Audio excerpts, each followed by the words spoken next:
Okay, so good morning. If we've not met, my name is Brigid, and I'm fairly new to SPS. So if we haven't met, please come and find me at the end, so that I can learn your name and get to know you better. But as Phil said, we are continuing a series on the Psalms, and I'm going to be chatting to you this morning about another weighty psalm. Last week, Michael looked at Psalm 51, all about confession. This week, we're looking at Psalm 130. But before we read the psalm, I'd love a show of hands. Does anybody's summer plans involve climbing a mountain? Anybody? Yes? Come on, Maura's at the back, a few others. Mine does. I'm going to the Lake District this week, and a lot of my childhood involved climbing mountains as well. Each year, my dad and my brothers and me would head off up a mountain, and it was kind of compulsory. We didn't get a lot of choice in the matter. We would be climbing a mountain, and they'd get bigger and bigger as we got older. And I have a bit of a love-hate relationship with this as a child. I love the adventure, I love the views, I love the satisfaction of getting to the top of a mountain. But I also hated that feeling about 2/3 of the way up, when you start to doubt if you're ever going to make it. Your feet are tired, the snacks have run out, your dad is carrying on with facts about the local geology. And you kind of get to the point where you're like, oh, I actually don't know if I can do this anymore. And as I got older, kind of teenage years, I got the choice. I didn't have to go and climb the mountain if I didn't want to. I could stay at home with my mum, who seemed to have the pass of not having to ever climb a mountain if she didn't want to. We'd go to coffee shops, we'd watch a movie. This was brilliant, I thought. I don't have to do the kind of pilgrimage of walking up a mountain with my dad each summer. I can be a tourist. I can go to these lovely places and then pop back home as I want. I've grown to love mountain climbing again, but I noticed something in myself as I thought about this leading up to this week. I wonder if you do as well. I find it really difficult sometimes to embrace the long journey to a destination. I would so much rather pick the highlights, just go to the good bits, and not have to wait through the ups and downs. And I think we can be a bit like that with life, and perhaps our spiritual lives as well. We kind of want to be a bit of a tourist. We want to pick the top moments, go to our favourite places, and not actually live through the ups and downs. And we're really programmed, aren't we, as Londoners, to get things now. We live in a really speedy city, next day delivery and Deliveroo and all these things, which I'm not hating on. I love them and use them all the time. But they don't help us learn to take the slower road of life. There's a great pastor and writer on the Psalms called Eugene Peterson, who says exactly this. He says we would rather be tourists than pilgrims, hopping from the fun bits, not doing the slow, hard, boring bits. But of course, the slow and the hard and the boring bits do come, don't they?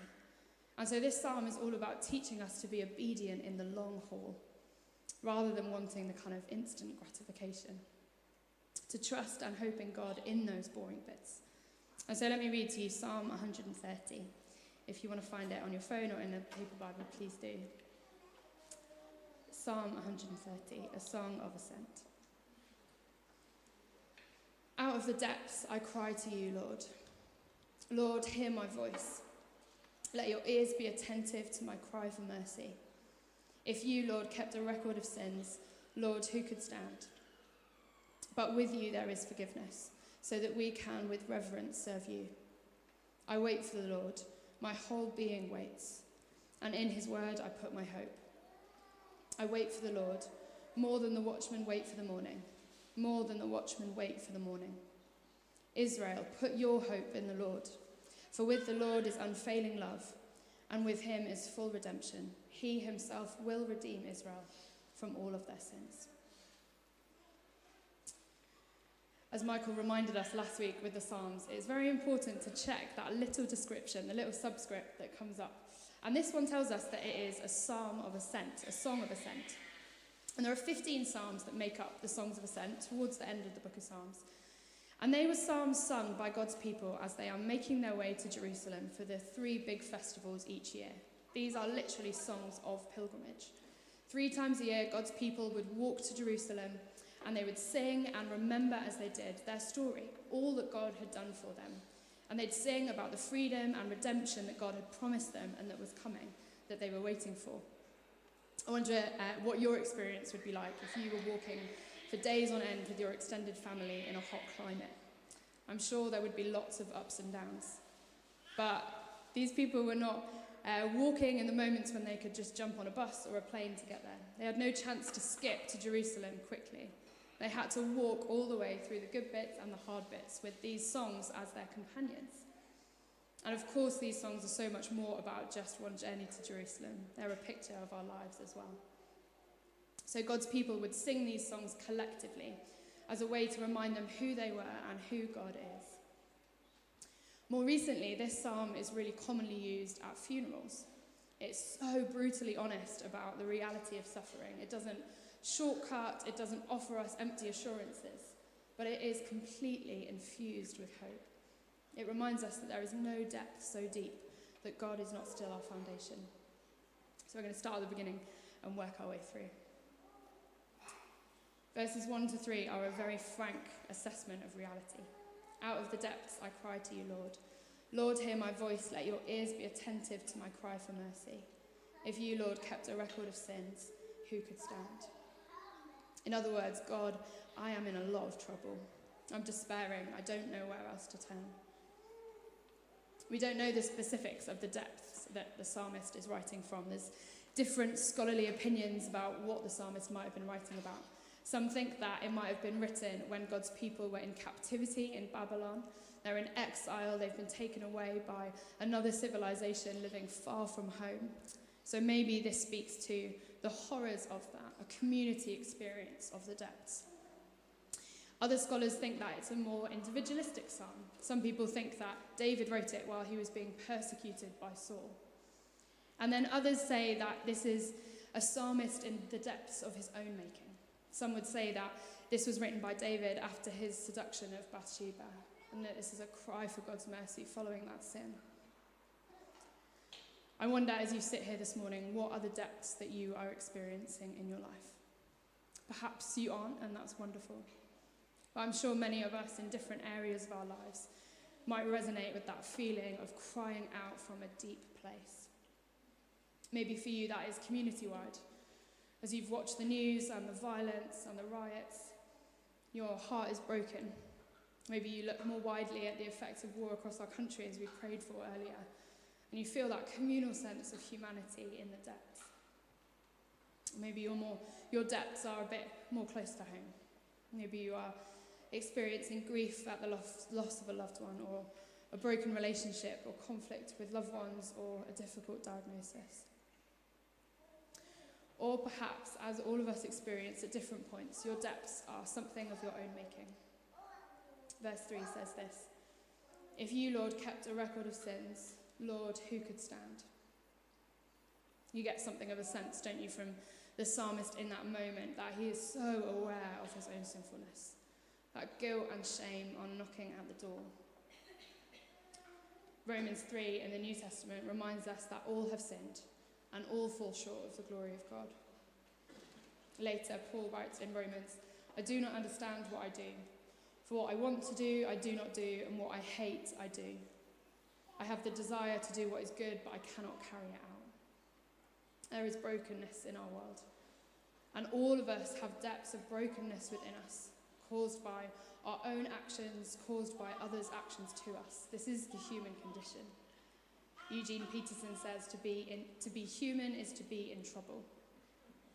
We fall short of the instruction to love God and our neighbour. Philippa spoke on sin a few weeks ago, and she talked about it as the posture of our hearts away from God.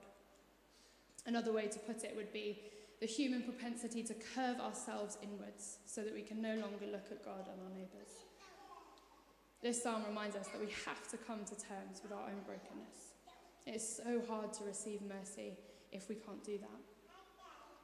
And it's really normal for us to experience depths in life. Jesus very much did, didn't he? And it can be easy and perhaps even tempting, I think, when we're in that really deep place, to end up being kind of spiritually drowned by that despair. Despair can overrun us. It can cause us to lose sight of the hope to which we are called. Peterson continues that quote, to be human is to be in trouble, but a Christian is a person who decides to face and live through suffering. In other words, trouble is inevitable, but to face it and to live through it is particularly Christian. And this psalmist gives us a pattern, I think, for what we do when we're facing those depths. Notice two things from that first few verses. Firstly, the psalmist is totally honest about where he is. And secondly, he is unafraid to cry out to God from that place. I don't know about you, but when I'm suffering, I often start to ask questions. What have I done wrong? Have I done something wrong to deserve this? Has God forgotten me or turned his back on me? I'm a Christian, aren't I supposed to be joyful and jumping up and down with excitement all of the time? These questions are so human, I think. And in the Old Testament and then through the life of Jesus, we see a belief that if you're suffering, it is because you've done something wrong. In Jesus' interactions with suffering people, we see this happen. Think of the blind man in John chapter 9. As Jesus went along, he saw a man blind from birth, and his disciples asked him, "Rabbi, who sinned, this man or his parents, that he was born blind?" "Neither this man nor his parents sinned," said Jesus. "This happened so that the works of God might be displayed in him." Think of Zacchaeus and Mary Magdalene and Peter and Lazarus and many more. Each of them suffered in their own way, sometimes because of actions done to them, sometimes because of their own actions. But in all of these situations, Jesus doesn't take the opportunity to remind them of their wrongs, to give them a list of their sin. Jesus doesn't say, "Oh, sorry, I missed you. I forgot that you were suffering like that." He doesn't say, "Come on, cheer up, you're following me." Jesus always takes the opportunity to reach out in love, to reveal God's grace, to offer forgiveness and restoration. And the story of Easter reminds us that God is there in the depths in exactly the same way that he's there in resurrection and life. Peterson puts it like this: "In suffering we are in the depths, in the heart of things, and therefore closer to Christ on the cross." The start of this psalm reminds us so transparently that we are people in need of God's mercy. And so let me encourage you, if you are facing depths of yourself today, acknowledge them, be honest with yourself and be honest with God, and then cry out to a God who hears you. In our world at the moment, most people want to avoid intensity. They want to avoid complexity and suffering and death. We want simplicity and we pine for the good old days. I heard a young person earlier this week saying that they miss the good old days of primary school. I was like, I'm sure that for you was only about 6 years ago, but there we go. Most people don't know how to face the things that we don't know what to make of. We don't know what to do with them. We don't know how to deal with the heartbreaking loss and shocking things that we see on the news. It's fair to say that there is a lot going on in our world. But this psalm reminds us that even in that place, God is still God. And I know it sounds daft, but sometimes I have to kind of give myself the opportunity and the moment to cry out to God. I find it really easy to sort of skim the surface of life, to carry on with my to-do list or getting on with seeing friends, to kind of pop in like a tourist on my life. I don't know if anyone else has that. But actually what this psalm is calling us to do is to go deeper, to go into ourselves, almost on a pilgrimage to find God within our own life, to walk each footstep in its reality and to find God in that place. Being a Christian is never about having all the answers. It's never about avoiding suffering or being unaffected. But it is always about remembering and reminding ourselves who God is, a God who hears our cry, a God who walks with us in the depths and remains the foundation. As you heard Sarah say, this whole room earlier in the week was a deep sea diving zone. We went under the sea, met all sorts of great animals. And it reminded me of a quote that's attributed to Spurgeon. He said, "Pearls lie deep. When we're in the depths, we find beautiful things that we would not have found if we hadn't gone there." So please don't deny yourself an encounter with reality, because it is the real you that God wants to meet, the real you that God offers forgiveness and love and redemption, not the altogether one, the altogether you, but the broken and real you that is in need of his mercy.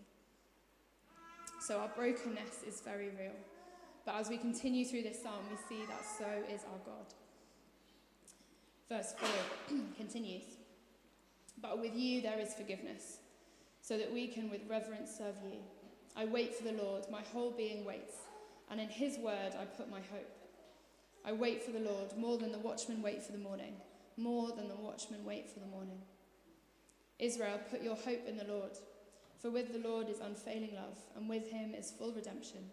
He himself will redeem Israel from all their sins.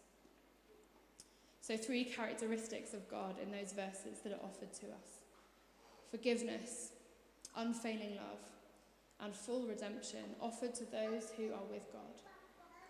Offered not to those who are able to save themselves, did you notice? Or those who are able to never sin again. Offered to those who are with God. Now, we could spend probably 3 years looking through forgiveness and unfailing love and full redemption, but I'm just going to give you a snapshot and leave it to you to add in what you know of God's forgiveness and love and redemption. To be forgiven is to be free. It's to live knowing that shame and guilt no longer have claim on your heart or your mind. It's to be able to approach God with confidence and a childlike boldness. It's to live knowing that confession of our brokenness is a privilege and a gift from God. There's a great quote that I really love by a woman called Nadia Bolz-Weber, who's a Lutheran priest and author. She says this: "Friends, I invite you to enjoy your forgiveness. It will not be taken away as a punishment, and it will not be granted as a reward. It is your inheritance as a free child of God's kingdom." That is the forgiveness that God offers us. And then unfailing love. The Hebrew word that's used here is hesed. And it's quite hard to translate in its entirety because there isn't really an English word that matches it. It's translated here as unfailing love. It's translated in other places with a sense of commitment and mercy all tied up in there. We see it translated in other places as steadfast love and loving kindness. And Deuteronomy speaks of hesed as a covenant, a promise that God makes of everlasting love with his people. God's love is immensely practical. It's not a warm, fuzzy feeling, as you know. It has shape and form and outworkings. And as I was trying to think of exactly the words that I wanted to use to describe God's love, I went to this definition that might be familiar. Love is patient. Love is kind. It doesn't envy or boast. It is not proud. It does not dishonour others. It is not self-seeking or easily angered, and it keeps no record of wrongs. Love does not delight in evil, but rejoices with the truth. It always protects. It always trusts, always hopes, always perseveres. Love never fails. That is the love that you are loved with. And then finally, full redemption. Even when we know that we are forgiven and loved, and it can take a lifetime to really know that we are forgiven and loved. But I think it still can sometimes leave us with that gap between the ideal self that we'd like to be and the true self that we are. And it can feel kind of bleak sometimes, right? I've certainly had moments where I've felt crushed by the idea that I will never manage to live the life that I want to be fully postured in all I am towards God. And so in this psalm, we see the promise of something we could never do for ourselves: full redemption. That word redeem can also mean delivered or rescued by any means necessary. We can't undo our sin and our brokenness. We can't not have done the things that we have. But in God's mercy and kindness, those things can be redeemed. And of course, we living in the 21st century have the benefit of hindsight with all of this. We have seen God redeem the greatest moment of brokenness in human history, in Jesus' death. And we've seen God redeem it with resurrection. This redemption is promised to us, rescue for God's people. And of course, it's not just promised to us each individually, but collectively as the church and one day the earth. So who is this God like that we cry out for mercy to? Not stingy or flaky. God doesn't tease us with ideas of redemption and then take it away. God is not indifferent to you and your suffering. Forgiveness and unfailing love and redemption are promised to those who are with God. And did you notice that phrase, with God or with the Lord? It comes 3 times. With the Lord there is forgiveness. With the Lord there is unfailing love. With the Lord there is redemption. I love this quote from a Catholic monk called Thomas Keating about being with God, being in God's presence. And you might see some similarities with this psalm. Everything in my life is transparent in this presence. It knows everything about me, all my weakness, brokenness, sinfulness, and still loves me infinitely. This presence is healing, strengthening, refreshing just by its presence. It is self-giving, seeking no reward, boundless in compassion.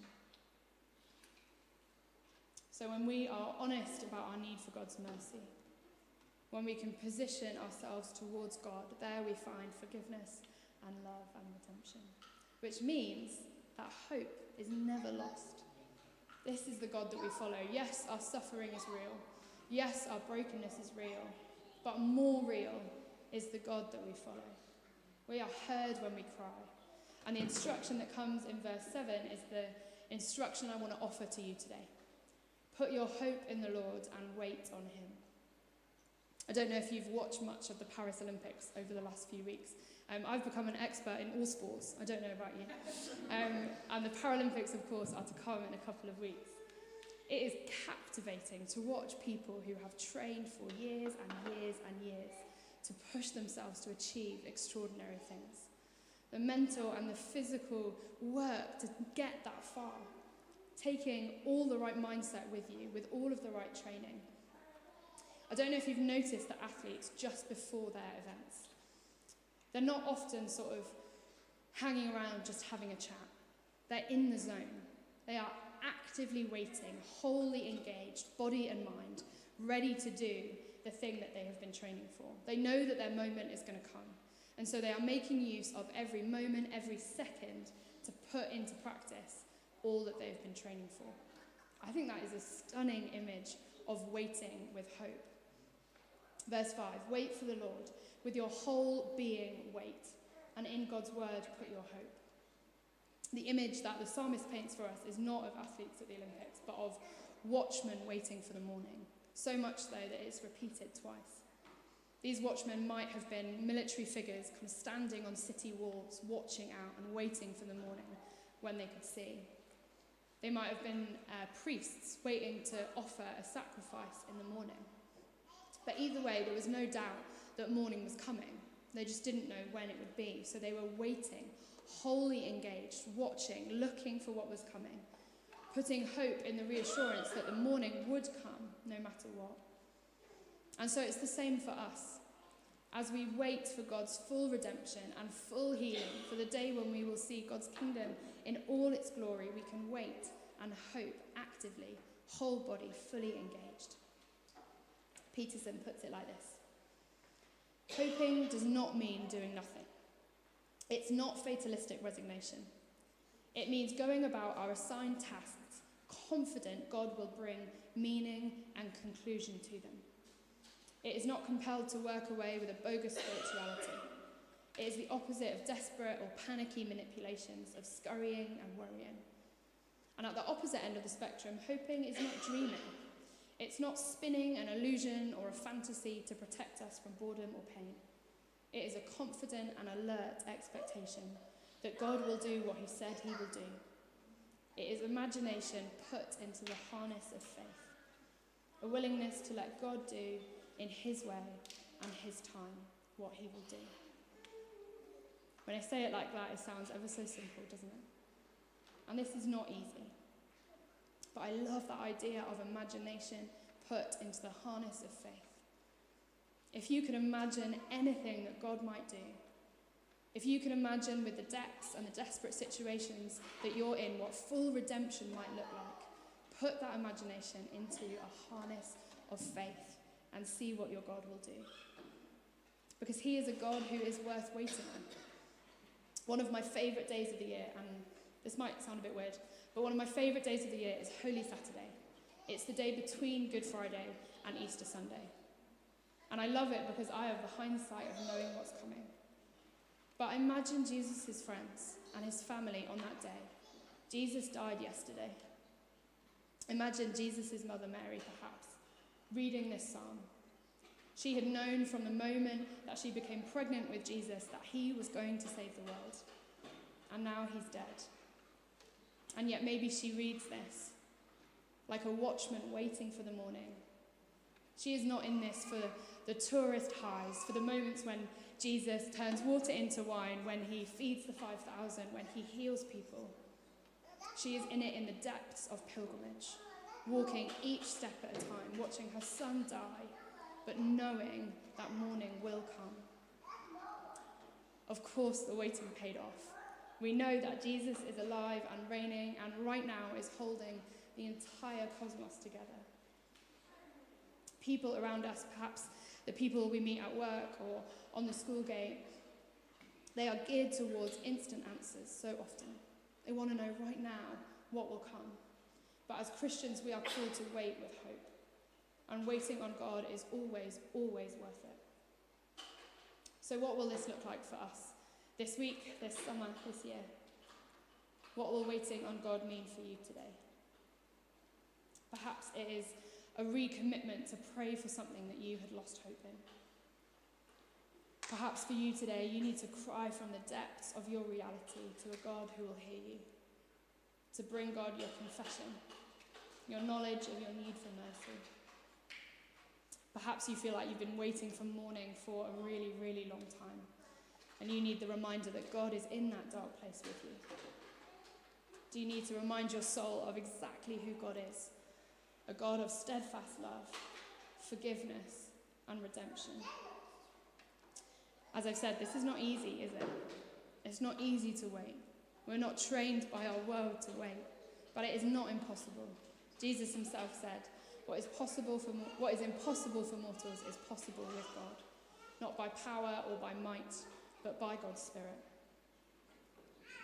Psalm 130 doesn't tell us to put up with our suffering. It doesn't explain it. It doesn't explain it away. It doesn't tell us to put on a brave face. Instead, it is a powerful demonstration that in the depths, in the places of our deep, deep despair, we are not out of the bounds of God's power. We can be persuaded that God's way is redemption. It always has been and it always will be. Suffering, therefore, is never ultimate because redemption is the end plan. Would you stand with me as the band come back up?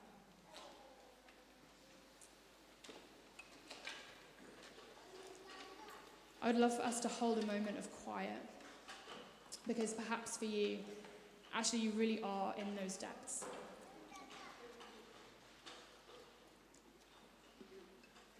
And crying out for mercy takes courage. The place I find it easiest to cry out for mercy is usually in my car when no one else is there. Can get quite vocal, and I think that's good. But let's have a moment now in quiet. If you are in a place of depth, bring that honestly before God.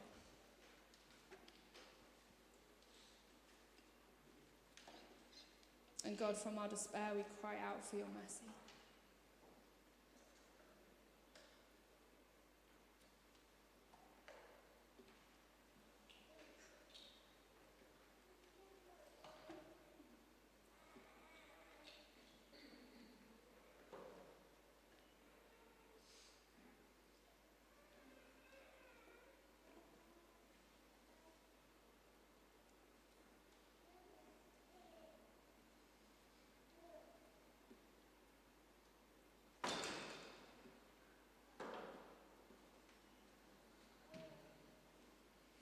God, we know that with you there is forgiveness. With you there is unfailing, steadfast love. With you, Lord, there is full redemption.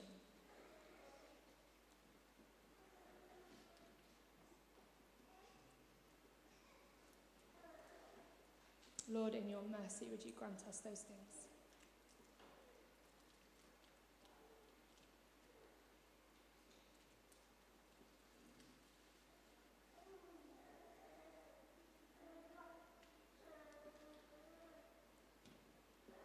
And God, until we see full redemption, which we hope for and we cling on to,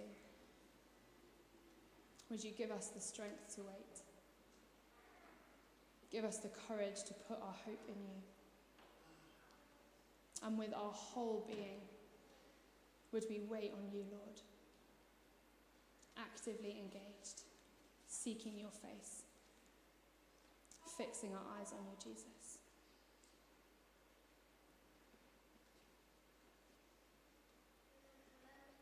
Holy Spirit, would you come and help us?